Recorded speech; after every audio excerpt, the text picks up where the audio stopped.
Hello, everybody. Welcome back to our Perspective podcast. Today, we still have Thomas on the podcast. This has been such a great series of kind of mother-son and just kind of hearing his story and his journey. Today, we dive into college Thomas, and I even learned a lot about him, but just talking about just persevering, staying close to God, just struggles that transition to college and then even the transition out. It's an incredible story. It's a story I love his faith, and just how he just leans in and really ultimately not to worry, and God's got it. So sit back and enjoy this episode.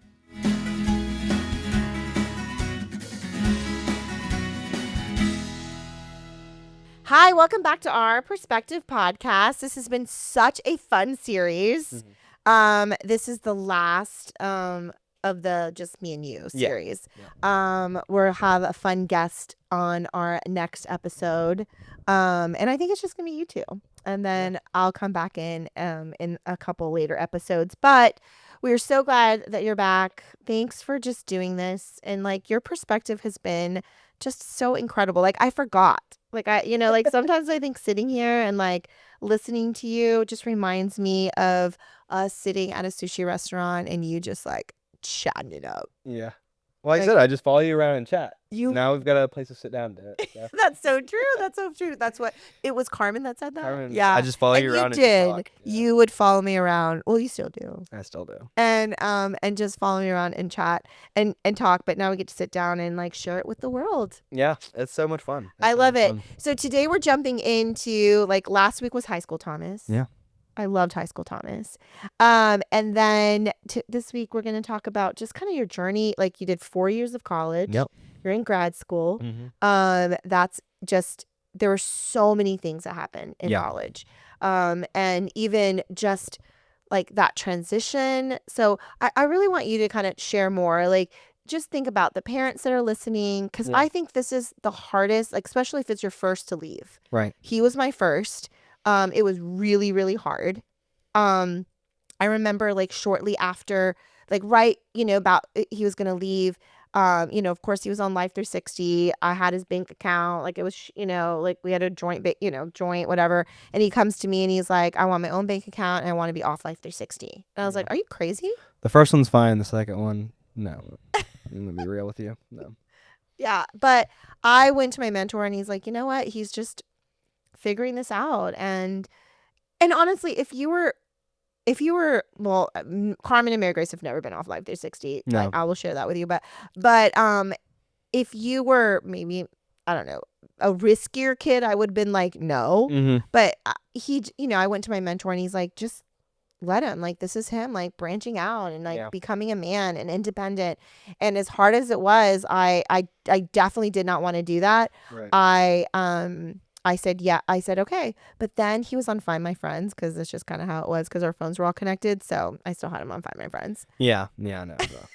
So there's a couple times it glitches out. She texts me. She's like, I don't see anymore. I was like, I thought you never look at that. Right. You never looked at that. But let me tell you, as a parent, I will be yes, these are such great apps to have and you get to, but it also could be something that we idolize and think we can control a situation. Because I just remember so many times that not when you went to college it wasn't as much, but in high school you look at it and you're like, there's nothing I can do when I'm 7-8 hours away. Right. And most of the time it was glitching and you were in your dorm and I would be like, hey, because you parked, remember that you had a far parking spot and you had to walk at nighttime after you got home and I was so worried. But there is things that we can make it unhealthy. As a parent, there is, I love it. It's healthy, but we can make it unhealthy and constantly look at it and worry when I know that you were safe and God had you 100%. But let's talk about this journey of college and into stuff you did in things you did in college to I think you're one that you capitalize on relationships and opportunities. Yeah. That's just who you are. Mm-hmm. So talk about some of those things in college. Yeah. We can kind of just walk through my time a little bit because it really was a journey and I grew so much from when I got to college and when I left. Well, we talked about me being in high school as I was the quiet kid that was behind the scenes. was not an extrovert by no means. Mhm. My freshman year was quite the struggle. Mhm. Being a kid from Tampa, didn't know a lot of kids. I Mhm. didn't rush a fraternity or anything like that, and that's kind of Thank you, the Lord. quick and easy way Mhm. to meet I people. prayed against that. And I got involved in some things, but I just was not finding my group, and it was really, Mhm. especially my second semester, was just really, really tough. Mhm. And I remember a friend of mine coming to me, and she was in my business stats class, Mhm. and she was one I knew from Tampa, so we just ended up being in the same class together. And she's like, "Hey, like, are you applying for student recruiters?" And I was like, I didn't know what that was for a second. And she was like, yeah, it's like the people who give tours. And I'm like, oh my gosh, like I remember going on my tour. I remember telling you like this would be so cool to do. And she's like, well, you should apply. Like I'm applying, like, you should apply too. I'm like, what the heck? So Right. I applied and got an interview. And the first round interviews are group interviews. And so me being someone who normally falls in the back can definitely kind of get dominated by more outgoing people. And when you think Sure. of a student recruiter, you think Oh, of someone very who's dominant. Yeah. outgoing, Mhm. they are, big Yeah. personalities. And that's not me. I'm a P. I'm a Mhm. quiet, peaceful, patient person. And so I remember getting my interview, and the other person that was supposed to be in it, or other people that were supposed to be in it, didn't show up. So it was just me. And I will say to this day, I think the only reason I ever got it, and this was God's protection or God's favor over me, was for some reason those people not showing up Yeah. because they had to focus on me. Right. And I didn't have to worry about jumping in front of someone. We talked about the confidence that I've had in other Sure. places. I did not have any confidence at that Right. point in Mhm. my time. And that was a season where I was just really low confidently. Um, and so I didn't have to like push people out of the way and be a Mhm. bulldog to make myself be seen. They Mhm. had to look at me. And I ended up getting that second round interview. And I remember going in that second round interview, I was so nervous. I remember. And I remember when they called my name, I was there by myself at the call outs. I remember them calling my name, and that was the first time I remember being up there singing the fight song with all these new people. I didn't know any of them, but it was the first time I felt a part of something, and I kind of Mhm. felt like I found like this could be my group. Mhm. And there's so many great friends that I met from that. And really, like, my college experience was, you know, that's where it really started. Like, I met Yeah. so many friends, so many opportunities. Talk about the opportunities that I leaned into. I got to do Mhm. athletic recruiting for two Yeah. years, which, we talked about being a sports manager. This was Mhm. me kind of diving back into that. I got to actually recruit for Auburn football. They paid me, Your guys. dream They job. paid me to sit on the sidelines with 5-star recruits and their families and sell them on Auburn. They Mhm. gave me gear. They fed me. I'm like, I would have paid hundreds of dollars to do this. There are people that pay hundreds of dollars to sit on that sideline, and I was getting paid to do it. It was such a fun experience.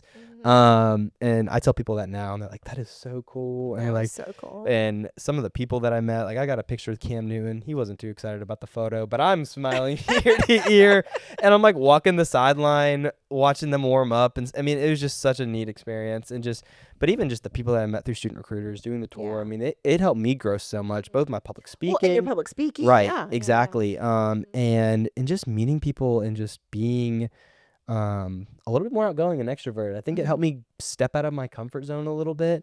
Mhm. And then I ended up meeting so many really amazing people who were also really involved, really motivated at Mhm. Auburn. And I ended up just getting a really cool group of people, and Mhm. ended up like really making a name for myself. And so it was just really cool. And that's just on the student this student involvement side, Yeah. not even like with forestry and Yeah. everything like that. I can talk about that really quickly too. Came in my freshman year doing business, and it was Mhm. because I wasn't really sure what I wanted to do yet. I thought it was finance. I liked wealth management because my core of what I've always wanted to do is I wanted to find a way to help people. Yeah. And that was for me like a way I could help somebody, because someone, that's a sensitive topic, is your finances, Yeah. and be able to serve someone and help someone manage their finances in a way that aligns with their objectives and their goals was, it was like, that's a way I can serve somebody. And I took a biology class, and you brought up my biology professor Yeah. last time. She was one that kind of got that started, along with my statistics professor in my senior year of high school. But I ended up taking a biology class because I took AP Bio in high school, and I ended up passing the exam, which I don't know how I did that. And so it was kind of out of spite that I took biology at Auburn. My advisor told me, don't take it. You're a business student. Take a basic science class. This class is way too hard. And I was like, no, I'm going to take this class because this is the side of biology I like. That you love, Is yeah. organismal. I remember taking it, and gosh, and that was kind of when I started hunting and being outside a lot more. And quickly this passion just kind of grew, and I'm like, where is there a career that I can be outside? And I started learning about forestry. I looked at wildlife biology, but that doesn't make any money. No matter who says what, unless you stay in academia.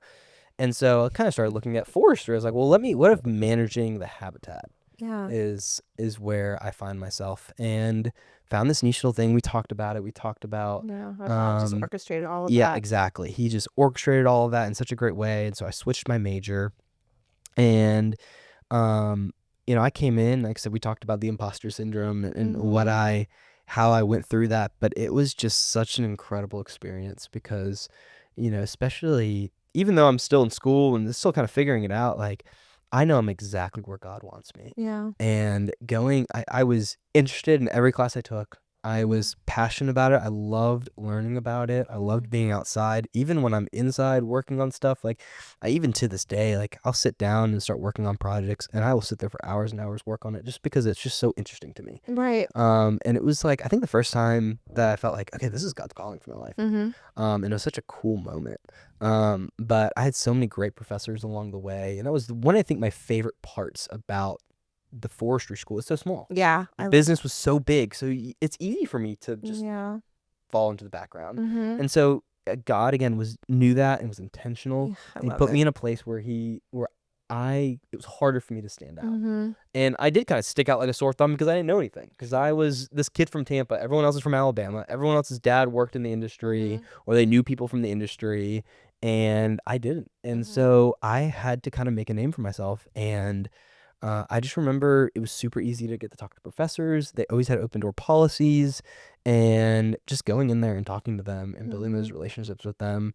I learned so much more from just our conversations and asking them questions. Sometimes I even did in class. And so it was just I got to some incredible leadership opportunities. I was the president of a forestry club, and that was such a fun way to lead. And I met some great people. I was in our Fuel Academy, and got to meet some great people, not just in forestry, but in other natural resource majors, and learn about leadership and meet leaders in the field, and just, so many incredible opportunities that, again, kind of goes back to what we talked about last week of just taking advantage of those opportunities and seeking out those opportunities and making that the priority. And if you make that the priority, I mean, God is. You've always done that. It's kind of almost to a fault where I just kind of put my head down and work as hard as I can to get those opportunities and take advantage of them. And sometimes, like, especially now, I've had to take a second to sit back and learn, like, hey, make sure I'm making building those relationships, make sure I am being present in the moment and not just, kind of falling asleep to my work. And, yes, my work does speak for itself, but also, being there and being that personality that someone may want to hire one day. So, it was a great experience though. And I really learned so much. And then talk about, because, I really was like, I want you to get involved in a church, and, and you got up there, and we were talking about even,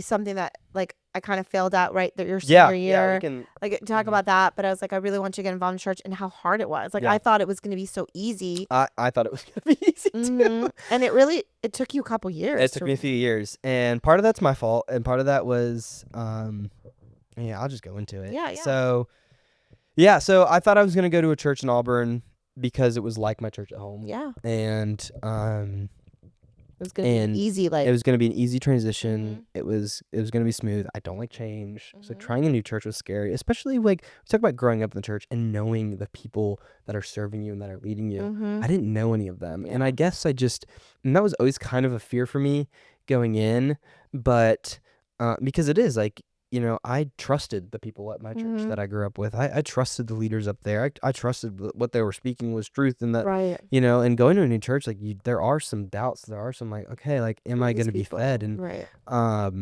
one thing you did and kind of let me do my end of my senior year was Mhm. you let me stop serving. Mhm. There's like, give you your space, let you adjust and move into this transition.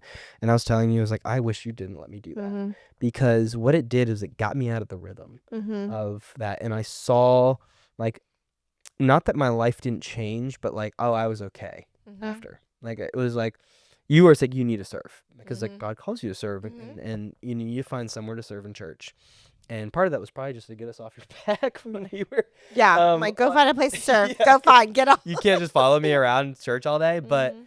Um, but it did bring a sense of purpose on why we showed up every Sunday, and that kind of getting out of that habit made it a little easier because I didn't have that responsibility every Sunday. Mhm.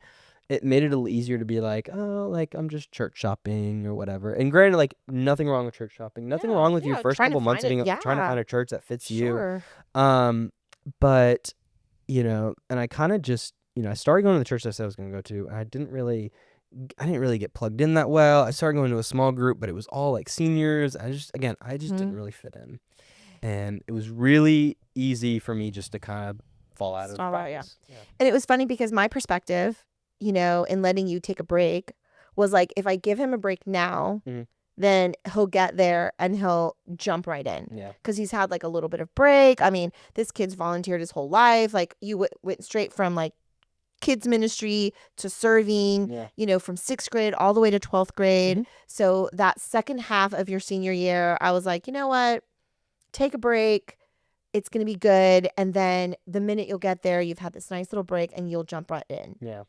you know? Nope. And again, like my first kid trying to figure it out, like it's okay. We don't always, and it, in your perspective now, looking back was like and it was, you told me that, I saw your struggle. You might not have articulated it. You Right. articulate it now, but I saw your struggle. So then when Carmen, I did not let her stop. Like she was volunteering through summer. Yeah. Like I think her last day volunteering was like the The day last before weekend she went. before she Yeah. was going off to college. Yeah. And well, thanks to you, because you found an incredible church in Mhm. Auburn. That Shame Church was at in Birmingham for Carmen, and she did go to a couple different churches, Yeah. I but remember her trying. ended up there, but she jumped into serving. Yeah. I mean, she took a year off. And again, like there is time to adjust. Like freshman year in college is a huge Oh, it's adjustment. insane. Yeah. Huge It was adjustment. hard. So she took that first year off, but then she jumped back into serving. But she was very connected Mhm. into her church. So into that church. But you struggled. Like I Yeah. remember like, why aren't you going to church? Like I don't see you going to church. Like, yeah, I'm gonna go. I just don't feel connected.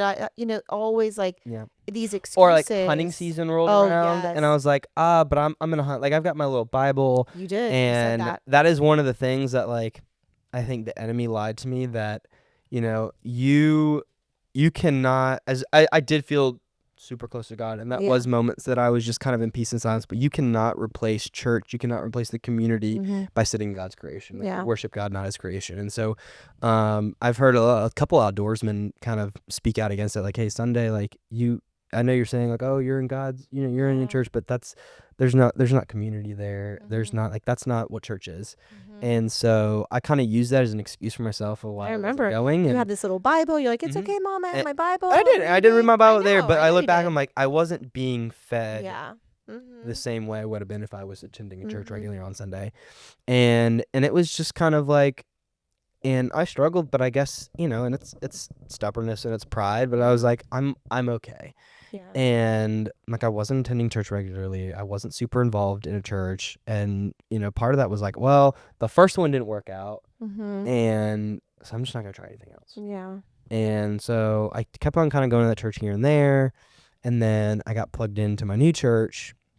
I just had heard so much about it. So many Yeah. people and around campus was just talking about it. And I was like, okay, well, I'm going to check it out. Mm-hmm. And I remember that first sermon, hearing the lead pastor speak, and just what a convicting message it was. And, one thing I was kind of struggling with as I got through high school was just I wasn't really feeling like I was struggling with what's the next step. Mm-hmm. And, like there's got to be more to this. And I was never really getting that. And so I was like, well, this must just be it. Mm-hmm. And it was like the first time I was like, oh my gosh, there's so much more to my faith Yeah. than just, you know, 3 practical ways to get through high school. Yeah, yeah. You know? Right. And I, started attending a little bit more and more, and then we talked about, as I started dating and, you instilling, going to church and building that relationship and making sure that relationship is centered on Christ. Mhm. And so it was out of habit, really. I was like, we're going to go to church every Sunday. Mhm. And it got to a point where, I still wasn't really like living my life like I should have been as a Christian. Um, still going out and doing those things. But I remember Isabel was like, we're going to church on Sunday. Yeah. Like there's times like I didn't want to go. And she's like, no, you're going to pick me up and we're going to go. Mhm. And that was like a moment for me of like, oh my gosh, like if I'm going to be in this serious relationship, like I need to Mhm. step up. And, Mhm. and it's been like the past year and a half where we've both just grown so much in our faith. Mhm. And, even dive in the word. And now that I'm at UGA, Mhm. I love the church that I was at, so I still kind of watch, and I was going back to Auburn every weekend anyway to see Mhm. Isabel. So we would just go to church on Sundays there. But even just getting plugged into a small group and Mhm. things like that, like those were things that, and I look at myself now, I'm like, gosh, I wish I was doing this my freshman year, because those Mhm. were moments where I felt so lost and so confused and so alone Mhm. that I don't think I gave it a fair shot. And I Mhm. think it was part of it was just trying to figure out, not that my faith was yours, but it Right. was the first time that it was like, okay, it was my Yeah, responsibility. you Like it needed to wasn't own mom this. telling me to Yeah. go to church on Sunday Mhm. or calling me, asking me where I was because Mhm. worship had just started and Yeah, and you were was rolling 10 in. minutes away. Yeah. Mhm. And my hair was a mess. But, Mhm. and I think that's important. And sometimes parents are so scared to like push their kids Mhm. to, especially when they're older, because they're scared like, oh, they're going to hate me for forcing them to go. Like, force them to Mhm. go. Yeah. Force them to serve. Force them to do that, because you're going to create those habits. You're going to create those things. And I look back at the moments where I wasn't super involved, and I was like, gosh, like, I was just, there was a time where I was just so confused, and then you get to college and the world starts pulling at you in so many different Yeah. directions, and you begin to like dive into what the world is, because it's so much easier, it's so much Mhm. quicker, it's what everyone else is doing.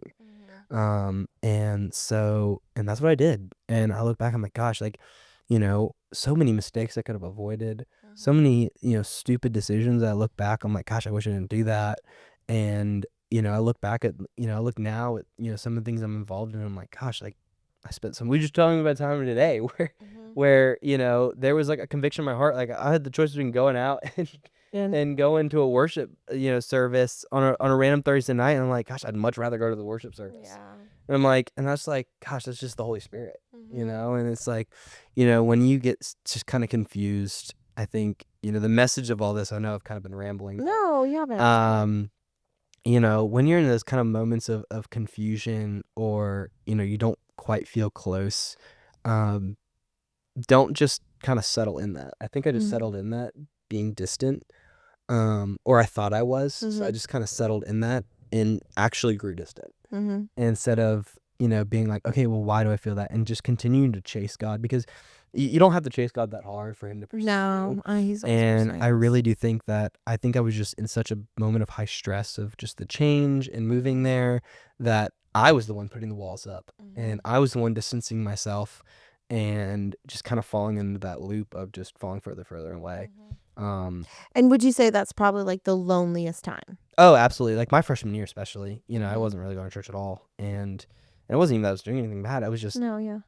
I was just so alone. Yeah. And, um, and it's so funny because I don't think in those moments I look back and I was like, I don't think I ever doubted my faith. I don't think I Right. ever doubted my, and it's so funny now. It's like, I have more like questions about my faith now, and like the enemy attacks me because I'm such a logical thinker now. Yeah. Like I was Yeah. talking about with Carmen about Instagram. I know we're like way off topic now, but Mm. scrolling through Instagram, and like I've been deleting it and then re-downloading it on desperate again, so I delete it. Mhm. And there was like the last one that I got, my algorithm was all like deconstructionists. Yeah. Like people deconstructing faith, and like, what an attack on the enemy, because they think logically, like, Yep. and all these people trying to give logic arguments on like Mhm. why the Bible isn't real. And I'd listen to some of them, and I was like, they were just so silly, and they Mhm. made me angry. Yeah. And I would just get angry, and I'd get anxious, and I'm like, okay, this is not God. Yeah. So, and I think that was just, moments of like when you're away from God, those are the moments. So those moments really catch up to you. And Mhm. so I think instead of being aware of that, Mm-hmm. I leaned into that confusion and tried to find other ways to suffice it instead of going back to the source that gave me peace. Mm-hmm. And and God, and the best part about it was God stuck through it. Mm-hmm. Even when I wasn't always doing what I probably should have been doing, God was always there. And so Mm-hmm. when I finally did start coming running back to Him and started, basically building my faith back up, He was right there, Mm-hmm. and it was just so easy. And I look back now, and I'm like, gosh, like I wish I was doing that from the get go. And I know so many students struggle with this, and so I really just kind of wanted to share that and know that hey, like it's, you can be the kid of a pastor, Yeah. and it can Yeah. still be really hard. Yeah. But it is so much more worth it in the long run. And parents, like, honestly, the only thing you can do, like, my perspective in this was to continue encouraging him. Yeah, Like, I constantly asked. I'll say she was persistent, she was patient, but like it was never out of judgment. No. And it was never out of like I'm disappointed in you. And honestly, part of it was like sometimes like I was like scared that I was disappointing you. But but I think that it really was, again, I think that was just lies of the enemy of like finding excuses on why I wasn't, attending church regularly. And not to say like, oh, if you attend church you're good, because there's so much Well, more of to course. it. Yeah. People go to church, check a box, and Exactly. And I, party the night before and then go to right. church. And so I think like it really was finding a church that helped me find that, that next step, which I, had been seeking out. But, like I said, when I didn't find that first search, I kind of just gave up. Mm-hmm. That's good. That's good. And so like those were the things. I was persistent. I kept asking, and I prayed a lot. Yeah. Like I was praying a lot for just that one. This was my prayer. Lord, just put one person in his path that invites him to a church, invites him to a prayer night, invites him to a worship night where he can feel like that when he was like going to church with us. Like it wasn't it wasn't a new feeling. Like it wasn't like I needed to find, like, it was like I just needed to find it again. Right. Like comfort, just that you and God moment. Yeah. Like that's what I just prayed for. I just like tell him, I don't care what church. And I said, like, I don't care what church, just go to church. I don't care, find a small group, find the people. And he did. And even, yeah. And it's been beautiful ever since. So as parents, like, this is scary. Like, it was scary watching him and not being there. Like, I'm just listening to a phone call and I could hear the sadness in his voice his freshman year. Like, there were so many times that I just wanted to get in the car and drive. And there's times I did get in the car and drive over and just, just to meet with him or check on him or like put eyes on him. Is he okay? But really our power is in prayer. Like, that's really all I could do. And I know that I raised you the right way. So I knew you weren't going to part far, and you didn't. But gosh, those moments of just like loneliness and just being scared or just being alone, like that as a parent, that's scary. I don't know. Like, what are you going through? What are you thinking about? Like, have you, I asked you dumb questions on, have you ever been so sad that you're thinking about hurting yourself? Like I asked you. She did ask that. I know. Cause you're just worried. I wasn't that sad. I wasn't that sad. But I'm a mom that just asks the questions. Like I go at it. Like I'm not gonna dance around it. I'm just gonna ask. There's so many questions that she's asked me that I don't think I can bring up on this podcast. Yeah, I just go straight at it. I mean, like, let's just get to the point. She does. I'm not like, I am a mom. I just love you, and I know like God has something so incredible for you. I'm not gonna waste my time dancing around it. I'm just gonna ask you. Yeah. I'm just gonna tell you. Like, even as adult kids, like, I'm very careful. Like, I'm not going to tell you what to do. You're an adult now. But I mean, like, if you're going. But I call you all the time to ask you. Oh, yeah. Well. I was like, you are, if I have a question or like I need advice, like I come to you. That's who I've always done. So. I love it. And I'm glad. And I'm just like, and it's amazing. I love it. I love it. So as we wrap up, I do want to share, like, so you graduated college. Yeah. It was like, we'll do this quickly, but 4 years, it was incredible. Like forestry, awesome. And you even thought about law school. Yeah, looked at law You school. applied to law school. You got in law school. You took Yeah. the LSAT. You got it. You All but paid my second deposit. So. all but yes. And you were heading to law school. And I feel like I'm just gonna really quickly, because I want to share the last story. But then we were like one of Carmen's friends, she was running a half marathon, and we stayed with one of her roommate, who's incredible, and her family, who is incredible. And you sat and talked to her dad, and he is wise beyond his years, and an incredible business person. And you're sitting there chatting and shared this whole journey, and this is what you can do, and you're going to go to law school, and this is what you're thinking about. And I love these Holy Spirit moments. Because you do not change your mind quickly. No. And you were heading to law school. Like, this was where you were going. I was pretty dead set at that point. I mean, you had been accepted. You know where you're going. This is my plan. And you shared the story with him. And he's like, I don't know you really well, but, you just seem like the guy that wants to make the deal, not... kind of mitigate it. Like, the lawyer's like the one looking over everything, making sure it works. You're the one that wants to make the deal, not push the paper on the deal. Or he said something like that. It was like really like very... forward, very direct. He basically told me, like, you shouldn't go to law school. Yeah. It's basically what he told me. Without saying it. And like, I didn't know this guy. Right. I mean, no, this was the first time I ever met him. And he was like right off the bat, like, yeah, no. Like, everything you said. Yeah. Like, you're not going to find that in law school. Yeah. And Carmen was running the marathon the next day. We were sitting there, while she was running, we were just standing there cheering her on the whole time. And you're like, I don't think I want to go to law school. Yeah, I was like, maybe it was just the Suits episodes I was watching. I'm kidding. It was more than that, but Suits was really cool.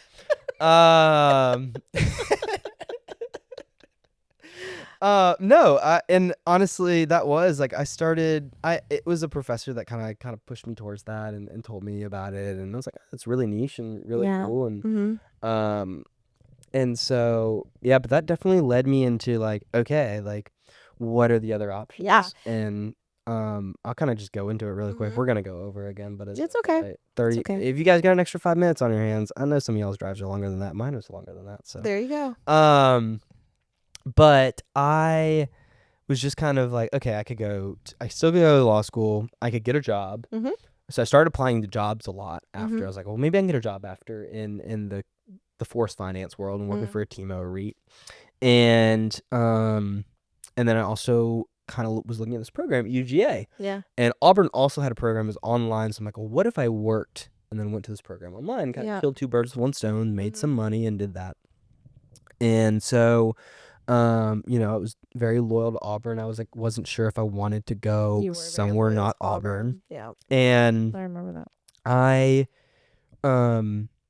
was just kind of going through all that, and then also just going through senior year and all that stuff. And I remember the day after my graduation, I had 2 jobs on the table that I had applied for and got final interviews for both. And I remember the day after my graduation, the job that I wanted, I got a call from them, and they gave it to someone else. They gave it to someone actually from the UGA program. Yep. And I got another job offer. That was a great job offer. Yep. But there was no part of me that was like, this is it. And the entire time when we were talking, like, I felt like this was a very chaotic moment. I think this was the first time I was like, kind of like breaking down of like, okay, God, what do you want me to do? Because I feel like that whole time I was just super faithful and like, God's going to open the doors that he's going to open. I remember always telling you, God's going to open the doors he's going to open. He's going to close the ones he's going to close. And I just need to trust him that he is going to open those doors and he's going to close those doors. And I've been praying. And we get to this. And I'm going to pause because I was praying too. Remember, I went through the 21 days of fasting and prayer. And I was reading that one morning. I was reading and praying. And I felt like God said, Thomas is going to get a yes. And he was applying to this job. He really wanted. He was going through the interview process. It was very hard interview process. Yeah, it was a case study. I mean, it was stuff I was so hard. Like things that I'm like, and he really wanted this job. And then I'm like, Lord, please, like this was where he really wanted to go. And I felt like I was reading scripture, I was praying, and I felt like God said, I'm going to give Thomas a yes. And I remember calling him.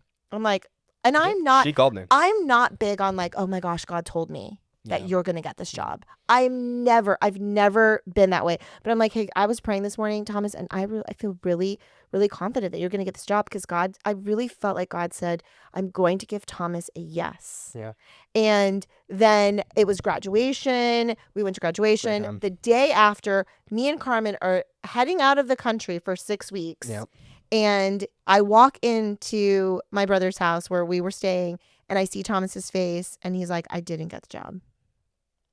And I hated that face. Like, it was so sad. And I remember like thinking like, God, but you said there was a yes. Like you said that there was a yes. Yeah. And we got in the car. He was driving us to the airport. Like, you're driving us to the airport. And I was trying to talk to you. You didn't really want to talk much. You were kind of like, you know, I get it. You're sad. You're processing. What's my next step? I love this job, but I don't really, this other job that you got, but I don't know if I really want that job. And you missed the application deadline for UGA. Like, that just what, because you were going to law school. Yeah, it was like February. Yeah, and you missed the deadline. Yeah. Well, you weren't even thinking about it. No, I wasn't at the time. And like by the time I kind of did start thinking about it, it was like such a last minute moment that I was like, okay, I'm not going to apply for this. I've got the Auburn one. And so you told me, you're like, well, just call them and just see. We were at the airport. And this is what Mom does. She's like, just call them. I'm like, this is like the highly prestigious program.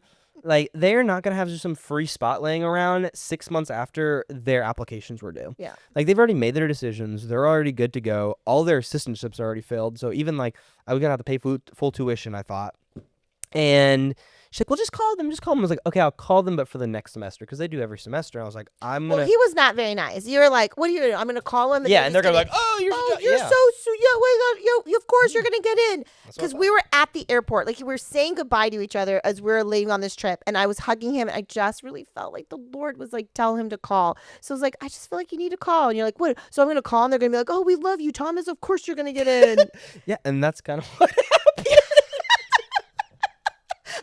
Don't be rude. Wait, Roswell, I set up a meeting with the lady because I was the director and wanted to talk to her about the program and learn about it if I was something I maybe do next December. And we sat down, we talked. She told me all about the program, all the great opportunities. And I'm like, gosh, this is awesome. Like, why did I not apply for this? She's like, so when are you interested in starting? I was like, well, I'm assuming the soonest I can start is December. And she's like, well, we actually took a small class this year, and, I looked over your resume, and, you have the grades, you've got the resume, and, like, if you get your stuff in by July, we can accept you into the fall class. I was like, I will get my resume to you by the end of the week. Like, I remember I get off that call, and, like, again, like, just like I felt like that job was like, there was no part of me that was like, that is where God called me. Every part of me was like, you're going to UGA. Yeah. I was like, this is it. And I remember calling up, like, I texted some people to get me letters of recommendation, start getting my transcripts, and like all of them were so quick to do it. I had all of my letters, I called them that Wednesday. I had all my letters of recommendation signed and delivered to the university by that Monday. Yeah. It was that quick. And I got all this stuff so quickly. I went up there for an official meeting with her. I hadn't gotten in yet, quote unquote, and I got the email the day after I got in that I got accepted. And then, I didn't even realize this, but you're on assistantship. So not only was my tuition completely covered, but I was actually getting paid to be a graduate assistant. And so, like, I'm going to have no student loans coming from this. And so I'm going to get a master's degree in something I'm super passionate about that I love. And gosh, like, just being so faithful to God and listening to my mom too, because she was 100% right about that. But yeah. God is so incredible. Yeah. And like, when we are faithful, he just is incredible. Like, and I remember we were in Spain and he called me and I was like, what? I was so excited. And then he waited till the end. And they came and met us in Spain. And I remember that first night we're sitting outside, we're eating a little tapas, and he goes, oh, Mama, I've got something even better to tell you. Like, even better than you getting in. He's like, I'm going for completely free. Like, I will have no student debt for a grad school. I'm like, it's unheard of. Yeah, it's incredible. It's incredible. Okay, read the scripture. Yeah, I know. I think then we'll end it. The scripture I was going to read at the beginning, but reading this at the end actually just goes so well with everything we've talked about today. And I know we've gone, 7 minutes over, but you get 7 more minutes with me, so that's okay. But we're in Matthew chapter 6. It's verse 33 through 34. But seek first his kingdom and his righteousness, and all these things will be given to you as well. Therefore, do not worry about tomorrow, for tomorrow will worry about itself. Each day has enough trouble of its own. So guys, just go out and do not worry. Yeah. And that's like, it. Don't worry done. about it. God has got it. I mean, obviously be faithful. Obviously Yeah. pursue those doors that he opens. Sure. But if you are faithful, he's going to open those doors. And looking back at it now, I'm in a position now so much better than anything else I could have been doing. And just so grateful for him. Better than you ever imagined. Absolutely. That's what he does every time. That is what he does. Way better than what we could have ever planned, orchestrated, controlled. He does it better. Absolutely. So what a sweet story. I love it. It's one of my favorite stories. All of them. It's favorite stories. You're incredible. This has been so fun. We'll have a guest on next week. It's going to be a blast. You It may and be the her. funniest. It might be we've the had funniest yet. podcast. Yeah. It might be the funniest podcast. It may just be us telling stories and laughing the whole time, but it's going to be a lot of fun. It'll be funny. But anyway, guys, go leave people better than you found them. And thanks for listening, guys. This has been incredible. Yeah. Peace. Bye.